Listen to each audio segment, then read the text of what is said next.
Hi ಎಲ್ರಿಗೂ, ನಾನು ನಿಮ್ಮ ಟೆಕ್ ಝೋನ್ ಇನ್ ಕನ್ನಡ. ಎಲ್ಲರಿಗೂ ವೆಲ್ಕಮ್ ಬ್ಯಾಕ್ ಟು ಅಂದರ್ ಟೆಕ್ ನ್ಯೂಸ್ ಆಫ್ 07K. ಇವತ್ತಿನ ಟೆಕ್ ನ್ಯೂಸ್ ಬಂದ್ಬಿಟ್ಟು ಮಸ್ತಾಗಿರುತ್ತೆ. ಎಲ್ಲರೂ ಐ ಹೋಪ್ ಇಷ್ಟ ಆಗುತ್ತೆ ಅಂತ ಅನ್ಕೊಂಡಿದ್ದೀನಿ. ಯಾರಾದ್ರೂ ದಯವಿಟ್ಟು ಸಬ್ಸ್ಕ್ರೈಬ್ ಮಾಡಿಲ್ಲ ಅಂದ್ರೆ ನಮ್ಮ ಚಾನಲ್ಗೆ ಹೊಸಬ್ರು ನೋಡ್ತಾ ಇದ್ರಿ, ದಯವಿಟ್ಟು ಸಬ್ಸ್ಕ್ರೈಬ್ ಮಾಡ್ಕೊಳ್ಳಿ. ಹಂಗೆ ಲೈಕ್ ಮಾಡೋದನ್ನ ಮರಿಬೇಡಿ, ಹಂಗೆ ಶೇರ್ ಮಾಡಿ. ಎಲ್ಲರಿಗೂ ನಮ್ಮ ಚಾನಲ್ ಇಂದ ಯೂಸ್ಫುಲ್ ಕಂಟೆಂಟ್ಸ್ ಬರ್ತಾ ಹೋಗ್ತದೆ ಅಂತ ಹೇಳ್ಕಂತ ಬನ್ನಿ ಇವತ್ತಿನ ಮೊದಲನೇ ಟೆಕ್ ನ್ಯೂಸ್ ಬಗ್ಗೆ ಮಾತಾಡಬೇಕಾಗಿರೋದೆ. ಮೊದಲನೇ ಟೆಕ್ ನ್ಯೂಸ್ ಬಂದ್ಬಿಟ್ಟು ಲಾವಾ ಕಂಪನಿ. ಗೊತ್ತಿರ್ಬೋದು ನಿಮಗೆ, ಲಾವಾ ಕಂಪನಿ ಒಂದು ಇಂಡಿಯನ್ ಬ್ರ್ಯಾಂಡ್ ಆಗಿರುತ್ತೆ. ಈ ಬ್ರ್ಯಾಂಡ್ ಬಗ್ಗೆ ಮಾತಾಡಬೇಕಾಗಿದೆ. ಈ ಬ್ರ್ಯಾಂಡ್ ಅವರು ಒಂದು ಹೊಸ ಫೋನ್ ಅನ್ನ ಲಾಂಚ್ ಮಾಡೋದಕ್ಕೆ ರೆಡಿ ಮಾಡ್ಕೊಂತಿದ್ದಾರೆ. ನಮಗೆ ಸಿಕ್ಕಿರೋ ಲೀಕ್ಸ್ ಪ್ರಕಾರ ಇವರು ಏನಪ್ಪಾ ಅಂತಂದ್ರೆ ಲಾವಾ ಬ್ಲಾಜೋ ಅನ್ನೋ ಒಂದು ಫೋನ್ ನ ಲಾಂಚ್ ಮಾಡೋದಕ್ಕೆ ರೆಡಿ ಮಾಡಿದ್ದಾರೆ. ಈ ಫೋನ್ ನಲ್ಲಿ ಸ್ವಲ್ಪ ಸ್ಪೆಸಿಫಿಕೇಶನ್ಸ್ ನಮಗೆ ಲೀಕ್ ಆಗಿರತಕ್ಕಂಥದ್ದು ಸಿಕ್ಕಿದೆ. ಆ ಫೋನ್ ನ ಸ್ಪೆಸಿಫಿಕೇಶನ್ ಬಗ್ಗೆ ಮಾತಾಡಬೇಕಂತಂದ್ರೆ ಫಸ್ಟ್ MediaTek Dimensity 7025 ಇಂದ ಪ್ರೊಸೆಸರ್ ಇಂದ ಬರ್ತಾ ಇದೆ. 7025 ಇಸ್ ದ ಬೆಸ್ಟ್ ಪ್ರೊಸೆಸರ್ ಅಂತ ಹೇಳ್ಬೋದು. ಈಗ ಒಂದು ಅಂಡರ್ 20K ಅಂತ ಅನ್ಕೊಂಡಿದೀನಿ. ಆಲ್ಮೋಸ್ಟ್ ಅಲ್ಲಿ ಇವರು ಕಮ್ಮಿ ಬಡ್ಜೆಟ್ ಅಲ್ಲಿ ಹೆವಿ ಚೆನ್ನಾಗಿರ್ತಕ್ಕಂಥ ಒಂದು ಫೋನ್ ಅನ್ನ ಲಾಂಚ್ ಮಾಡ್ತಾರೆ ಅಂತ ಅನ್ಕೊಂಡಿದೀವಿ. ನೋಡ್ಬೇಕು, ಕಾದ್ ನೋಡೋಣ. ಇದರ ಪ್ರೈಸ್ ಬಂದ್ಬಿಟ್ಟು ರಿವೀಲ್ ಆಗಿಲ್ಲ ಸದ್ಯಕ್ಕೆ. ಇನ್ನು ನೆಕ್ಸ್ಟ್ ಟೆಕ್ನಿಕ್ಸ್ ಬಂದ್ಬಿಟ್ಟು ಓಪೋ ಕಡೆಯಿಂದ ಗೊತ್ತಿರ್ಬೋದು ನಿಮಗೆ. ಓಪೋ ಕಂಪನಿ ಒಂದು ಬೆಸ್ಟ್ ಬ್ರ್ಯಾಂಡಿಂಗ್ ಫೋನ್ಗಳನ್ನ ಲಾಂಚ್ ಮಾಡ್ತಾರೆ ಅಂತ ಹೇಳಿ ಇತ್ತೀಚಿನ ದಿನಗಳಲ್ಲಿ ಒಳ್ಳೆ ಕಾಂಪಿಟೇಷನ್ ಕೊಡ್ಬೇಕಂತೇಳಿ ಒಳ್ಳೊಳ್ಳೆ ಫೋನ್ಗಳನ್ನ ಇವರು ಲಾಂಚ್ ಮಾಡೋದಕ್ಕೆ ರೆಡಿ ಮಾಡ್ಕೊಂಡಿದ್ದಾರೆ. ಅದರಲ್ಲಿ ಬಂದ್ಬಿಟ್ಟು ಇವರು ಒಂದು ಹೊಸ ಫೋನ್ ಲಾಂಚ್ ಮಾಡೋದಕ್ಕೆ ರೆಡಿ ಮಾಡ್ಕೊಂಡಿರೋದು. ಅದು ನಮಗೆ ಲೀಕ್ ಸಿಕ್ಕಿರೋ ಪ್ರಕಾರ ಏನಪ್ಪಾ ಅಂತಂದ್ರೆ ಇವರು Oppo Find 8X Ultra ಅನ್ನೋ ಒಂದು ಫೋನ್ ಅನ್ನ ಲಾಂಚ್ ಮಾಡೋದಕ್ಕೆ ರೆಡಿ ಮಾಡ್ಕೊಂತಿದ್ದಾರೆ. ಅದು ಬಂದ್ಬಿಟ್ಟು ಮುಂದಿನ ವರ್ಷ ಜನವರಿ ಆರ್ ಫೆಬ್ರವರಿಯಲ್ಲಿ ಲಾಂಚ್ ಮಾಡ್ತಾರೆ ಅಂತ ನನಗೆ ಸಿಕ್ಕಿರೋ ಲೀಕ್ಸ್ ಪ್ರಕಾರ ಇದೆ. ಇನ್ನು ನೋಡ್ಬೇಕು, ಕಾದ್ ನೋಡೋಣ. ಇದರ ಸ್ಪೆಸಿಫಿಕೇಶನ್ ಬಂದ್ಬಿಟ್ಟು 6.82 ಇಂಚಸ್ ನ ಡಿಸ್ಪ್ಲೇ ಬಂದಿದೆ. ಡಿಸ್ಪ್ಲೇ 120 Hz ರಿಫ್ರೆಶ್ ರೇಟ್ ಅನ್ನು ಹೊಂದಿರುತ್ತಂತೆ. ಒಂದು ಒಳ್ಳೆ ವಿಚಾರ ಅಂತಾನೆ ಹೇಳ್ಬೋದು. ಇನ್ನು ಬಂದ್ಬಿಟ್ಟು 6000 mAh ಬ್ಯಾಟ್ರಿನ ವಿತ್ 90 ವ್ಯಾಟ್ ಫಾಸ್ಟ್ ಚಾರ್ಜರ್ ನ ಹೊಂದಿರುತ್ತಂತೆ ಈ ಫೋನು. ಅದು ಬಿಟ್ರೆ ಇದರಲ್ಲಿ IP68, 69 ಸೇಮ್ ಎಲ್ಲ ಫೋನ್ಗಳಲ್ಲಿ ಇರತಕ್ಕಂಥ water resistant and dust proof resistant ಅನ್ನ ಹೊಂದಿರುತ್ತಂತೆ. ಇನ್ನು ನೆಕ್ಸ್ಟ್ ಟೆಕ್ನಿಕ್ಸ್ ಬಂದ್ಬಿಟ್ಟು ವಿವೋದವ್ರ ಕಡೆಯಿಂದ. ವಿವೋ ಗೊತ್ತಿರ್ಬೋದು ನಿಮ್ಗೆಲ್ಲರೂ, ಒಂದು ಒಳ್ಳೆ ಬೆಂಕಿ ಅಂತ ಫೋನ್ಗಳನ್ನ ರೆಡಿ ಮಾಡತಕ್ಕಂಥ ಒಂದು ಬ್ರ್ಯಾಂಡ್ ಕಂಪನಿ ಆಗಿರ್ಬೋದು. ಬಟ್ ಇವರು ಒಂದು ಸಬ್ ಬ್ರ್ಯಾಂಡ್ ಕಂಪನಿನ ಓಪನ್ ಮಾಡ್ತಿದ್ದಾರೆ. ಯಾವ್ದಪ್ಪ ಅಂತಂದ್ರೆ ಜೋವಿ ಅಂತ. ಜೋವಿ ಅನ್ನೋದೊಂದು ಹೊಸ ಬ್ರ್ಯಾಂಡ್ ಅನ್ನ ತರ್ತಿದ್ದಾರೆ, ಹೊಸ ಕಂಪನಿ ಅಂತಾನೆ ತರ್ತಿದ್ದಾರೆ.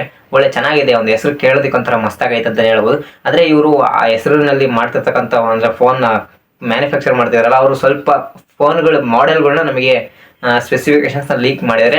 ಅದರಲ್ಲಿ ಫಸ್ಟ್ ಬಂದ್ಬಿಟ್ಟು ಜೋವಿ 50, ಜೋವಿ 50 ಲೈಟ್, ಹಾಗೆ ಜೋವಿ 50 ಲೈಟ್ 5G ಅಂತ ಬರುತ್ತೆ. ಇನ್ನೊಂದು 2-3 ಬ್ರ್ಯಾಂಡ್ ನೇಮ್ಗಳಲ್ಲಿ ಈ ಫೋನ್ಗಳನ್ನ ಲಾಂಚ್ ಮಾಡ್ತಿದ್ದಾರೆ. ನೋಡೋಣ ಯಾವಾಗ ಲಾಂಚ್ ಮಾಡ್ತಾರೆ, ಏನ್ ಕತೆ ಏನು ಗೊತ್ತಿಲ್ಲ. ಹೇಗಿರುತ್ತೆ, ಏನ್ ಕ್ವಾಲಿಟಿ ಇರುತ್ತೆ, ಇವರು ಚೆನ್ನಾಗಿರ್ತಕ್ಕಂಥ ಫೋನನ್ನ ಕಮ್ಮಿ ಬೆಲೆಗೆ ಬಿಡ್ತಾರೋ, ಏನು ಚೆನ್ನಾಗಿಲ್ದಿರೋ ಫೋನ್ನ ಹೈ ರೇಟಲ್ಲಿ ಬಿಡ್ತಾರೋ ಗೊತ್ತಿಲ್ಲ. ಕಾದ್ ನೋಡ್ಬೇಕಾಗುತ್ತೆ. ನೋಡೋಣ ವಿವೋ ರೀತಿ ಇದು ಒಳ್ಳೆ ಹೈಪ್ ಕ್ರಿಯೇಟ್ ಮಾಡುತ್ತೋ ಗೊತ್ತಿಲ್ಲ. ಬಂದ್ಬಿಟ್ಟು ಟೆಕ್ನಿಕ್ಸ್ ಬಂದ್ಬಿಟ್ಟು ಗೊತ್ತಿರ್ಬೋದು ನಿಮಗೆ ಡ್ರೋನ್ ಪ್ರತಾಪ್ ಅವ್ರ ಬಗ್ಗೆ ಹೇಳ್ಬೇಕಂತ ಏನು ಇದಿಲ್ಲ. ಬಟ್ ಏನಪ್ಪಾ ಅಂತಂದ್ರೆ ಇವರು ಈಗ ಒಂದೇನೋ ಎಕ್ಸ್ಪೆರಿಮೆಂಟ್ ಮಾಡೋದಕ್ಕೆ ಹೋಗಿ ಏನಪ್ಪಾ ಅಂದ್ರೆ ಕೋರ್ಟು ಜೈಲಿಗೆಲ್ಲ ಇದಾಗಿ ಹೋಗ್ಬಿಟ್ಟಿದ್ದಾರೆ. ಏನಂತಂದ್ರೆ ಇವರು ಒಂದು ಕೃಷಿ ಹೊಂಡ ಇರುತ್ತಲ್ಲ, ಕೃಷಿ ಹೊಂಡದಲ್ಲಿ ಬಂದ್ಬಿಟ್ಟು ಈ ಸೋಡಿಯಂನ ಹಾಕ್ಬಿಟ್ಟಿದ್ದಾರೆ. ಸೋಡಿಯಂ ಅಂದ್ರೆ ಅದು ಸೋಡಿಯಂ ಅನ್ನೋದು ಒಂದು ಕೆಮಿಕಲ್ ಆಗಿರುತ್ತೆ. ಈ ಏನಪ್ಪಾ ಅಂದ್ರೆ ಸೈನ್ಸ್ ಇದರಿಂದ ರಿಸರ್ಚ್ ಮಾಡೋರು ಅದನ್ನ ಯೂಸ್ ಮಾಡ್ತಾರೆ. ಅದನ್ನ ಆ ಸೋಡಿಯಂನ ವಾಟರ್ ಅಲ್ಲಿ ಹಾಕಿರೋದ್ರಿಂದ ಅದು ಬ್ಲಾಸ್ಟ್ ಆಗಿದೆ. ಅಂದ್ರೆ ವಾಟರ್ ರಿಯಾಕ್ಷನ್ ಆಗಿ ಆ ಸೋಡಿಯಂನ ನೀರೊಳಗೆ ಹಾಕಿದ್ರೆ ಅದು ಬ್ಲಾಸ್ಟ್ ಆಗುತ್ತೆ ಅಂತ ಗೊತ್ತು. ಅವ್ರು ಗೊತ್ತಿದ್ದು ಅದನ್ನ ಎಕ್ಸ್ಪೆರಿಮೆಂಟ್ ಮಾಡಿದ್ದಾರೆ. ಅದನ್ನ ಎಕ್ಸ್ಪೆರಿಮೆಂಟ್ ಮಾಡಿ ಇನ್ಸ್ಟಾದಲ್ಲಿ ರೀಲ್ಸ್ ಬಿಟ್ಟಿದ್ದಾರೆ. ರೀಲ್ ಮುಖಾಂತರ ಅದು ವೈರಲ್ ಆಗಿ ಹೆವಿ ಇದಾಗಿ ಸದ್ ಮಾಡಿ ಕೊನೆಗೆ ಎಂದು ಕೃಷಿ ಮತ್ತೆ ನೀರಿನ ಸಂಘಟನೆಗಳು ಎಲ್ಲ ಹೋಗಿ ಕಂಪ್ಲೇಂಟ್ ಮಾಡಿದ್ದಾರೆ. ಅಂದ್ರೆ ಅವ್ರನ್ನ ಹಿಡಿದು ಅವ್ರನ್ನ ವಿಚಾರಣೆ ಮಾಡ್ರಿ, ಏನಕ್ಕೆ ಇದು ಮಾಡಿದ್ರು ಇದೆಲ್ಲ ಅಂತೇಳಿ ಒಂದು ಇದನ್ನ ದೂರನೆಲ್ಲ ಇದಾಗಿದೆ. ಇದೊಂಥರ ಕೇಸ್ ಹಾಕಿ ಅವ್ರಿಗೆ ಈಗ ಜೈಲಲ್ಲಿ ಇದ್ದಾರೆ ಅಂತ ಹೇಳ್ತಿದ್ದಾರೆ. ಇನ್ನು ನೆಕ್ಸ್ಟ್ ಟೆಕ್ನಿಕ್ಸ್ ಬಂದ್ಬಿಟ್ಟು ಐಫೋನ್ ಕಡೆಯಿಂದ. ಗೊತ್ತಿರ್ಬೋದು ಐಫೋನ್ ನಿಮಗೆ ಎಲ್ಲರಿಗೂ ಮಸ್ತಾಗಿರ್ತಕ್ಕಂಥ ಫೋನ್ ಅಂತ ಗೊತ್ತಿರುತ್ತೆ.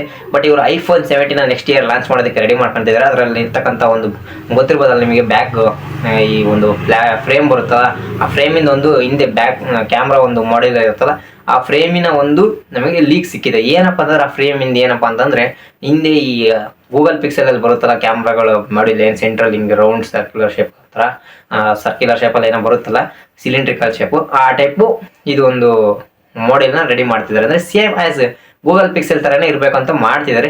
ಅದೇನ್ ಮಾಡ್ತಿದಾರೋ ಗೊತ್ತಿಲ್ಲ. ಇವ್ರು ಏನ್ ಯೂಸ್ ಮಾಡ್ಕೊಂಡು ಏನೇನು ಹೊಸದನ್ನ ಕಂಡುಹಿಡಿತಿದಾರೋ ಗೊತ್ತಿಲ್ಲ. iPhone 17 ಬಂದ್ಮೇಲೆ ನಮಗೆ ಗೊತ್ತಾಗೋದು. ನೋಡೋಣ, ಆದಷ್ಟು ಕಾದು ನೋಡ್ಬೇಕಾಗುತ್ತೆ. ಒಳ್ಳೊಳ್ಳೆ ಫೋಟೋಸ್ನೆಲ್ಲ ಲೀಕ್ ಮಾಡಿದ್ದಾರೆ, ನಿಮ್ಗೆ ತೋರಿಸ್ತಾ ಇದೀನಿ, ನಿಮ್ಗೆ ಗೊತ್ತಾಗ್ತಾ ಇದೆ ಅನ್ಸುತ್ತೆ. ನೋಡಿ ಈ ರೀತಿ ಕಾಣಿಸುತ್ತೆ ಅಂತೆಲ್ಲ ಹೇಳಿದರೆ, ಇದು ಸಿಕ್ಕಿರೋದು ಲೀಕ್ಸ್ ಅಷ್ಟೇ. ಇದು ಹೌದು ಅಲ್ಲ ಅಂತ ಗೊತ್ತಿಲ್ಲ. ನೋಡೋಣ, ನೆಕ್ಸ್ಟ್ ಕಾದು ನೋಡೋಣ. iPhone 17 ಲಾಂಚ್ ಆಯ್ತು ಅಂದ್ರೆ ಗೊತ್ತಾಗುತ್ತಿಲ್ಲ ಯಾರಿಗೂ. ಸರಿ, ಇನ್ನು ನೆಕ್ಸ್ಟ್ ಟೆಕ್ನಿಕ್ಸ್ ಬಂದ್ಬಿಟ್ಟು ನಿಮಗೆ ಗೊತ್ತಿರ್ಬೋದು ಫ್ಲಿಪ್ಕಾರ್ಟ್ ಕಡೆಯಿಂದ. ಫ್ಲಿಪ್ಕಾರ್ಟ್ ಗಳಲ್ಲಿ ಈಗ 20ನೇ ತಾರೀಕಿಗೆ ಬಿಗ್ ಬಿಲಿಯನ್ ಅಂದ್ರೆ ಬಿಗ್ ಸೇವಿಂಗ್ ಡೇಸ್ ಅಂತ ಒಂದು ಆಫರ್ನ ರೋಲ್ ಔಟ್ ಮಾಡ್ತಾವ್ರೆ. ಬಿಗ್ ಸೇವಿಂಗ್ ಡೇಸ್ ಅಂದ್ರೆ ಹೆವಿ ಆಫರ್ಸ್ ಎಲ್ಲ ಇರುತ್ತೆ. ಅದರಲ್ಲಿ ಬಂದ್ಬಿಟ್ಟು ಐಫೋನ್ಸ್ ಮೇಲೆ ಹೆವಿ ಆಫರ್ನ ಕೊಡ್ತಿದ್ದಾರೆ ಅಂತ ಹೇಳ್ಬೋದು. ಒಂದು ಸಖತ್ತಾಗಿರ್ತಕ್ಕಂಥ ಒಂದು ಆಫರ್ ಇರುತ್ತೆ. ಯಾರ್ಯಾರಿಗೆ ಐಫೋನ್ ಪರ್ಚೇಸ್ ಮಾಡ್ಬೇಕಂತಿದ್ರೆ, ಇನ್ನೇ ಏನೇನು ವಸ್ತುಗಳನ್ನ ಪರ್ಚೇಸ್ ಮಾಡ್ಬೇಕಂತಿದ್ರೆ ಈ ಒಂದು ಆಫರ್ನ ಯೂಸ್ ಮಾಡ್ಕೊಳ್ಳಿ ಅಂತ ಹೇಳ್ಕಂತ ಇಷ್ಟ ಟೆಕ್ ನ್ಯೂಸ್ ಬಂದ್ಬಿಟ್ಟು ನಿಮಗೆ ಗೊತ್ತಿರ್ಬೋದು ವಿವೋ ಕಡೆಯಿಂದ ಇನ್ನೊಂದಾಗಿರುತ್ತೆ. ವಿವೋ Y300 ಫೋನನ್ನು ಲಾಂಚ್ ಮಾಡೋದಕ್ಕೆ ರೆಡಿ ಮಾಡ್ಕೊಂಡಿದ್ದಾರೆ.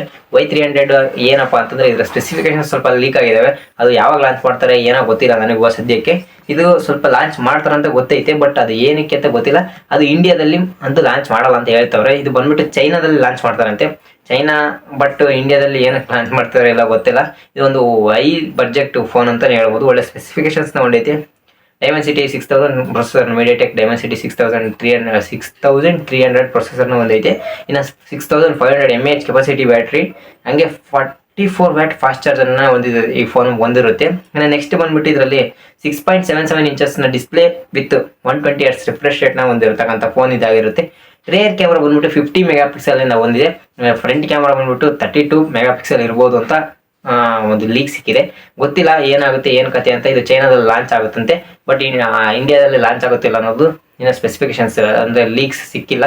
ನೋಡೋಣ, ಆದಷ್ಟು ಇಂಡಿಯಾದಲ್ಲೂ ಲಾಂಚ್ ಆದರೆ ಚೆನ್ನಾಗಿರುತ್ತೆ ಅಂತ ಹೇಳ್ಬೋದು. ಒಳ್ಳೆ ಫೋನ್ ಬಡ್ಜೆಟರಿ ಫೋನ್ ಆಗ್ಬೋದು. 25,000-30,000 ಇರಬಹುದು, ಗೊತ್ತಿಲ್ಲ ಎಷ್ಟಕ್ಕೆ ಲಾಂಚ್ ಮಾಡ್ತಾರೆ ಅಂತ.